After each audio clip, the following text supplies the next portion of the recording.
A lifelong summer resident of the Thousand Islands, Prudence Matthews uses the centuries-old art of rug hooking to express her love of the St. Lawrence River and her family's life there. From the cottage built by her grandfather in 1901, she and her children, and now grandchildren, have spent summers watching passing ships and exploring the islands. I went to visit Prudence at her family's home to learn more about rug hooking and how she uses it to express her sense of place. So for those who don't know, could you describe the Thousand Islands and what they're like and what it was like to spend summers here growing up? It's like the most wonderful childhood book you've ever read in your entire life, because it truly is magic. The islands are magic, and it's beauty beyond beauty. My husband and I, fortunately, have traveled a lot, and there's no place like it. Well, I started out with this tiny little fish cushion. It doesn't amount to a lot, but I love it. It was my very first piece, and then I did some chair cushions, and then I decided to do some whimsical sort of scenes from the river, like Maryland shipping and the boat castles. It's sort of a fantasy. I call this rug really the freeloader because he's freeloading on the Laker. So it's just a fun piece of the Laker. Is this the kind of ship that you would be able to see from your Yes, camp? all the time, every day. Lakers. Okay. They're Lakers because there's a size of a ship that can go through the locks at Ogdensburg. And what's that over there? Okay, well, most of all my rugs have the flags, the nautical flags in them for my initials, PRM. And so, but this one, I have the Thousand Islands, and for the zeros, I put hearts.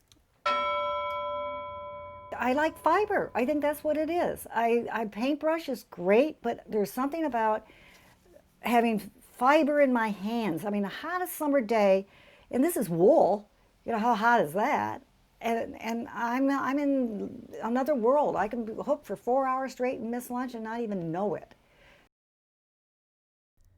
Over the last 20 years, Prudence has continued to experiment with how best to capture her surroundings in wool. In the process, her style has become more nuanced and refined. This doesn't change her enjoyment of her early rugs. Like many other folk artists, her emphasis is on the spirit of what she is making and her own enjoyment of the creative process, not on a display of skill. George Bolt made this wonderful island for his wife. She had the island shaped into a heart. And then this castle copied from one on the Rhine, and I love his spirit, and I wanted to catch his spirit in this rug if he could have finished it. And that's why I have the stag, which is really on top of the castle, only I put a little red nose on it, balloons, little kids having fun up there with their little dog in there. So it's fun. I put some stained glass windows in it, and I think that he would have liked it. So this rug is very impressive. Can you tell me about the inspiration for this one? Well, I love George Bolt's castle, and that was a fun rug to do. But this is the yacht house that goes with George Bolt's. And he actually had 60 boats. And this boat is pretty darn quick. The D can also stand for something else. There's so much variation in the water, so many different colors. Is each different color its own separate piece of wool? When I started out hooking, I had things, the wool dyed, and then you have a lot of leftovers. So actually, yes, there are just a lot of variations of the wool, not one piece. Now this is a different story. This you can see gradually goes up into the sky, and there's a gradation of color. That is from one piece of wool, actually it's left over from something I had dyed, but that piece was dyed to go from lighter to darker. These are just, in fact, there's a little name for these. They're called worms. You have a bin of leftovers, and you reach in and pull your wool out, your worm. As with many folk and traditional artists, Prudence creates her art out of sheer love, both for the place she calls home and for the family and friends she has shared it with. Prudence does not sell rugs or accept commissions, but gives them as gifts to family. So tell me about this rug, Prudence. This is one of my first rugs, and actually I made this for my son. Charles, who's an artist, but he loves Rock Island, and we all love Rock Island. My latest rug, which I'm going to start soon, any day now, is going to be Rock Island in the wintertime. Oh, wonderful. Yeah. It evolves, and I don't even know it. I look at my early pieces and think I couldn't do that now, because you learn whether you want to learn or not. It's just like a child walking. No one's teaching them. They just keep on evolving, and that's just what happens with me. I'm always trying to see things differently, do things differently. Prudence is part of a long American tradition that first blossomed in New England and the Canadian Maritimes. Rug hooking was a useful way for rural people to recycle worn-out clothing and burlap feed bags, using a bent nail to pull scraps of wool through the burlap. It also became a vehicle for artistic expression. From the beginning, many rug hookers experimented with color and design, or, like Prudence, recreated scenes from their lives in wool.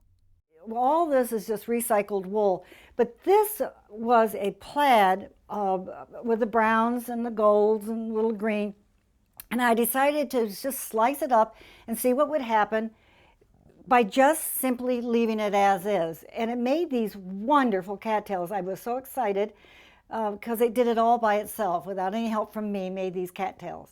I still am experimenting with rocks because they're harder to do than you think they are. And the same goes with the trees. Whenever on the river, all the trees are bent because of the winds coming off of Lake Ontario. And I have the hardest time making them bend. I'll draw it bent, and then when I'm hooking, I want to make a Christmas tree, because that's the little girl in me. You're starting a new piece of work. Yes.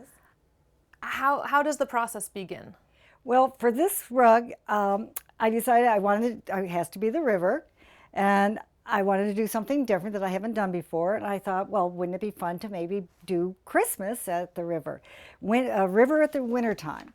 So this is our Rock Island Lighthouse. I just did a real quick sketch from a picture I have of Rock Island, and then I will maybe have it there. On the other hand, it might be down here. I'm not sure yet, but I think right there. Then I thought we have to have ice skaters. And this little mother is pushing her little child in a boat sleigh. I mean, because we're at the river, right? And then there are all the Fisher's Landing, because that's where we live. But all these sleighs are going to be coming over, 2 or 3 or 4 sleighs, over to Rock Island for a Christmas party. But then I actually hook one thing. And then all those other things can change. They can move around. The trees will be different, or instead of an island, it might be a boat. So it changes, and I love this craft, this artwork, because you can change it. I can put a whole island in, and in 2 minutes it can come out. Have you taught anyone in your family how to do rug hooking? My little 9-year-old granddaughter asked me to teach her, and she's made 2 little peace pillows, and she's loving it. Early hooked rugs were primarily functional, but were also meant to be enjoyed and appreciated by the maker's family and neighbors. Rug hookers often included personal details and references to friends and family. Prudence's rugs also contain hidden or overt references to loved ones and their shared memories. Her latest and largest rug, a gift to her husband, is filled with symbols of their family life. The flowers mean a lot to me, because every Friday night when my husband would come up from Binghamton, he would bring me a rose out of the garden. I spent the summer here with our children, and that was a wonderful touch, and I had to have the roses in this rug. And there is my Captain Robert right there. This is a laker that really did come down the St. Lawrence River in the late 1800s. El Gomar was the name of the boat. And this heron was fun because he has flown all over this rug. I had him in a tree, I have had him all over, and I knew I wanted a heron, and finally he decided, look it, I want to come out of this little vignette into this one. So he burst through the picture, broke the frame, and took off. And this is the initials I carved into the oak tree in front of the cottage out here. And that was the last minute decision, probably the last thing I did on this rug. This rug took 4 years. Is this the first rug you've done where you had different vignettes? Yeah. And I started with this one. And when I mentioned before about how I have a great big canvas, and I like big canvas because it started with this. and then it grew. And I had not a clue as to how it was going to evolve, what was going to come next. From a simple fish to this latest ambitious creation, Prudence Matthews uses art to proclaim her deep love for the life her family has shared in the Thousand Islands for 5 generations. Using a simple metal hook and strips of wool salvaged from thrift stores, she will continue to imbue her artwork with the spirit of the magical place that inspires her.